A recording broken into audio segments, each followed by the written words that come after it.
Good morning, good afternoon, kids. It's me, Mrs. Skybe, coming to you again from the virtual e-learning classroom. Today we're going to talk about how we're going to turn our informational writing topics and subtopics into more of a plan for when we actually write our informational writing piece. Okay, quickly let's review. Okay, remember that informational writing tells or gives facts. Authors always use info text to teach on a topic. Info is nonfiction and it is factual, okay? So it's always true.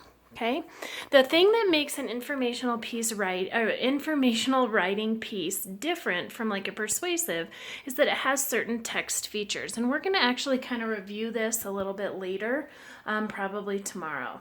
So it has text features like a table of contents, pictures that are usually real or at least very realistic, captions under those pictures to help the reader understand what's going on in the picture. All informational text has headings to introduce the topic and then subheadings to introduce the topic within the topic. It might have a glossary to hold all of those bolded words, that important vocabulary. And also it comes with facts that you did not come up with, and you have a source cited in the back, generally a bibliography or an appendix. Okay. So yesterday, or on the last day that we met, I had you guys come up with 3 topics. These were topics that you already knew a lot about, okay? So my 3 topics were elephants, roller derby, and Colorado Springs. And what I did really quickly was I named all of the subtopics or the sub-content areas within those topics. So I knew that I knew a lot about species. I already knew a lot about how they communicate and their family structure. With roller derby, I know about the object of the game, I know about their positions, and I know about the history of the sport. And then I decided I was an expert on Colorado Springs because I've lived here my whole life, so I came up with Garden of the Gods, Manitou, General Palmer, and the Air Force Academy. Today I want you to look at those topics and those subtopics, and I want you to list some facts underneath each one of those subtopics. So I'm going to model this for you. I already did it because it would take quite a bit of time if I did it while you were watching this video with me. So bear with me. Okay, my first one. Let me move this out. Okay, my first one, elephants. Okay, so again, your topic is elephants, and then your subtopics have to do with the topic. So I knew that elephants have 3 different species of elephants. There's the Asian elephant, there's the African bush elephant, and there's the African forest elephant. And I want to point out that I'm just kind of writing down little caveman talks about my subtopics, the facts that I know. Okay, communication. One thing that really fascinates me about elephants is that they communicate by doing this like rumble in their tummy. Okay, and it creates a very low frequency that only the herd can hear, and they use different frequencies and different speeds of frequency to communicate different things, like food, there's water over here, that kind of stuff. And then they use trumpeting as a little differently, maybe to alert the herd of danger or something coming that they need to be aware of. These are things that I just know. I'm not looking up facts, I'm just listing things I already know because I'm already an expert in certain things. And last, I listed that they have a matriarchal family structure. That means that they're led by a female, generally the oldest female elephant. The herd is almost all female and the young, and the bulls are outcasted.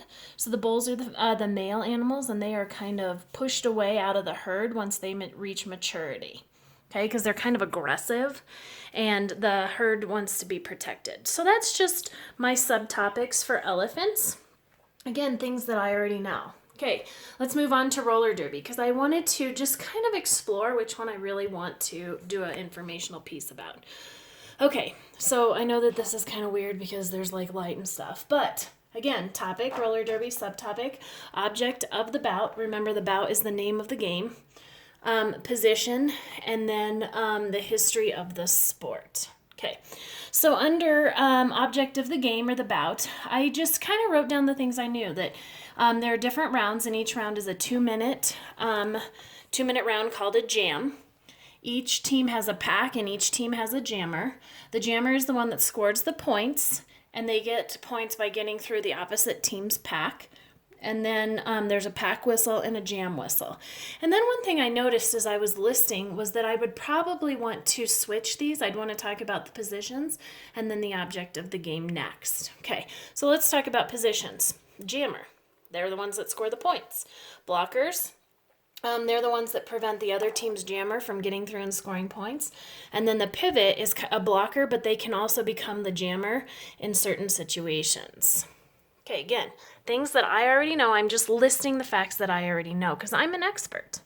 Okay, finally, history of the sport. Now, these I want to check if I move forward with this writing piece. It started during World War II, and it started as a marathon skate for people to kind of get out some of their stress. It has been a women-only sport for a very long time. It was originally about speed and endurance, and then eventually it became a contact sport. But I know that, but I also know that this is something that I'm going to have to spend some time researching if I choose to move forward. Okay, last topic, subtopic. Okay, so I chose to use Colorado Springs.